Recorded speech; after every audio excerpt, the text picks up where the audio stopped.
In 2015, League of Legends was completely flipped upside down by a single patch. Champions became so overpowered that some had a 100% win rate when picked, while others were banned in almost every game. Solo queue was a disaster, with players desperately trying to dodge matches where they didn't get one of the broken champions. At Worlds, teams had to throw out months of practice because the game they had prepared for no longer existed. Even years later, people still talk about how this update shattered competitive integrity and created one of the most chaotic metas in League history. But how did Riot let this happen, and what made patch 5.16 so infamous? League of Legends has always been a game of balance, or at least that's what Riot had tried to maintain over the years.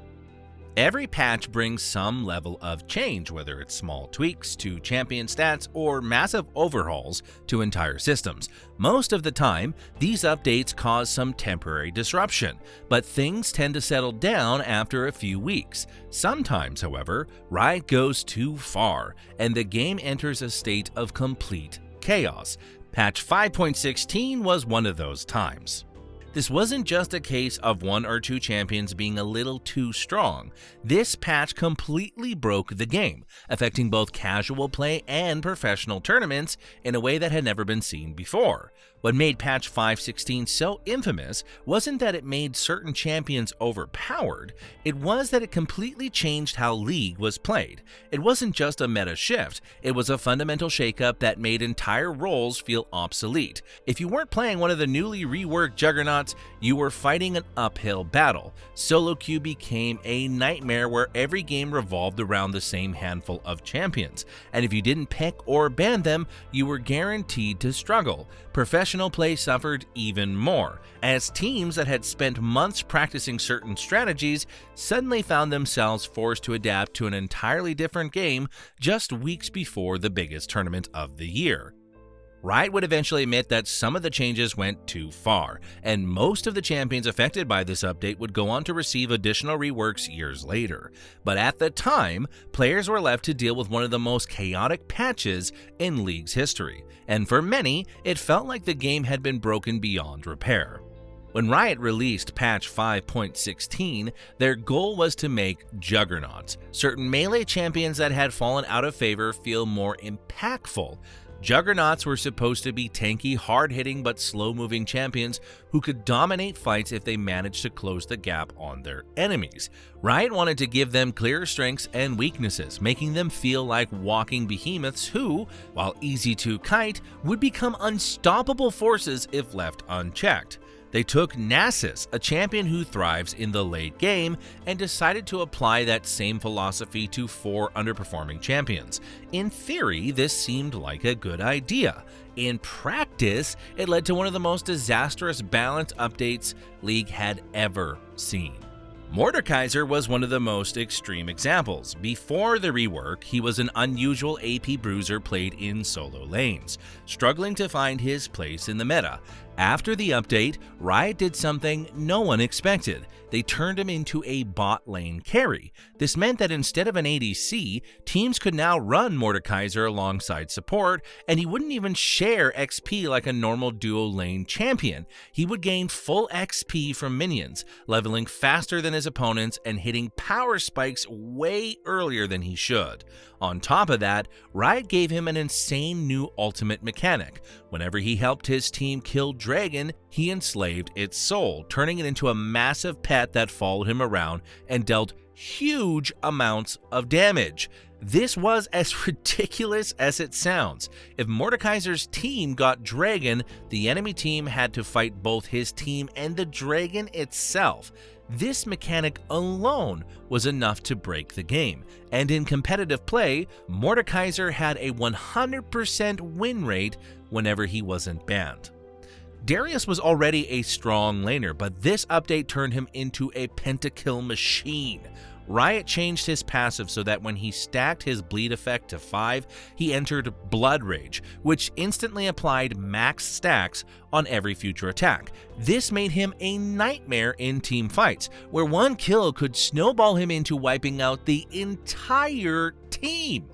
His healing also became absurdly strong, making it nearly impossible to shut him down once he got ahead. Garen received a similar power boost with the introduction of his villain mechanic. Every game, one enemy champion would be marked as his target, and Garen would deal true damage to them. If the enemy ADC or mid laner became the villain, Garen could delete them instantly, making him a low elo terror where players had no idea how to counterplay him. Then there was Skarner, whose rework made him almost unstoppable in the jungle. Riot introduced Crystal Spires, control points on the map that Skarner could capture. If he was near one, he would gain massive attack speed, movement speed, and mana regeneration, making him an unkillable monster in jungle fights. His win rate skyrocketed above 65%, one of the highest in League history. People started joking that picking Skarner was a guaranteed win because there was almost nothing the enemy team could do if he controlled the Spires. Every one of these reworked champions became an instant nightmare, and the entire game started revolving around them. If you played League of Legends during patch 5.16, you remember the frustration. It wasn't just that the new juggernauts were strong, it was that they completely took over solo queue. Ban rates for these champions shot through the roof, making them almost impossible to play against. Darius, Mordekaiser, and Skarner in particular had some of the highest ban rates in League history. In many cases, their combined ban rate exceeded 90%, meaning there were lobbies where you were forced to play against one of them, whether you liked it or not. And when they did get through, games became completely one-sided, with teams either dominating or getting steamrolled with little room for counterplay. Mordekaiser's dragon mechanic was so broken that teams would completely change their strategy just to counter him. If the enemy team had Mordekaiser, you had to contest every single dragon fight, because if you didn't, the game was practically over. Darius could single-handedly win team fights with Blood Rage, and Garen could instantly delete squishy champions just because they had been randomly marked as the villain. Skarner was so oppressive that people started dodging games. If they saw him unbanned, it didn't matter how skilled you were. If the enemy team got one of these champions and yours didn't, you were at a massive disadvantage. The worst part was that there was no real counterplay. Sure, if you're playing a high mobility range champion, you could kite these juggernauts, but in solo queue, where coordination is low, that was much easier said than done. Most players didn't have the awareness or teamwork necessary to properly counter these champions, which meant they could run over games completely unchecked. It got so bad that some players started demanding Riot to remove the patch entirely. This was one of the few times in League history where people felt like the game was broken beyond repair.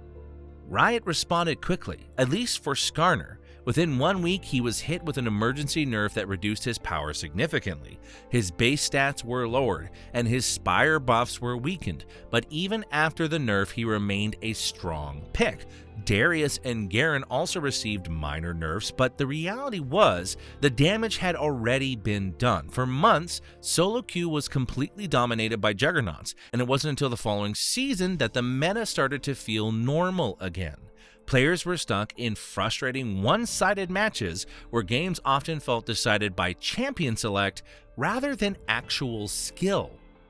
Worlds is the biggest and most prestigious event in League of Legends. Every year, the best teams from around the world gather to compete for the championship, and fans look forward to watching the highest level of gameplay.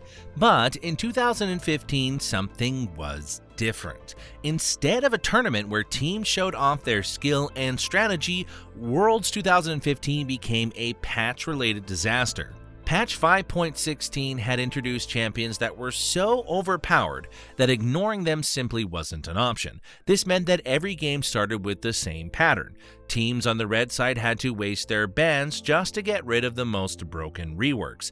This gave the blue side an advantage because they could leave some of these champions open and first pick them if red side didn't take them off the table. Suddenly, instead of a fair and balanced tournament, there was an immediate disadvantage built into the draft, and teams on red side were playing from behind before the game even started. The two biggest problems in the tournament were Gangplank and Mordekaiser. Both of these champions had a 100% win rate when picked, which basically meant that if a team forgot to ban them, they lost the game on the spot. The fact that these champions even made it into a tournament of this scale was shocking.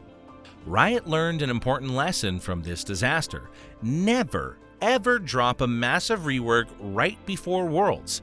Since then, they've been much more careful with patches leading up to major tournaments and making sure that the game remains stable and that no major balance shifts happen too close to the competition.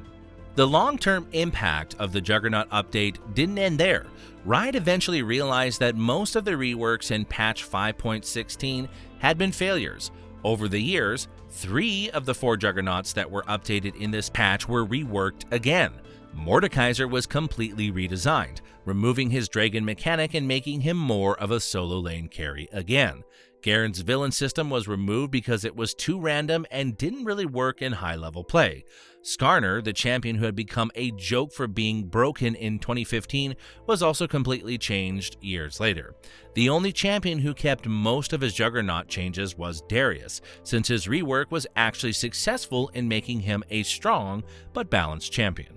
It felt like Riot had completely failed to think ahead, and for some fans, that was enough to make Worlds 2015 one of the worst tournaments in League history.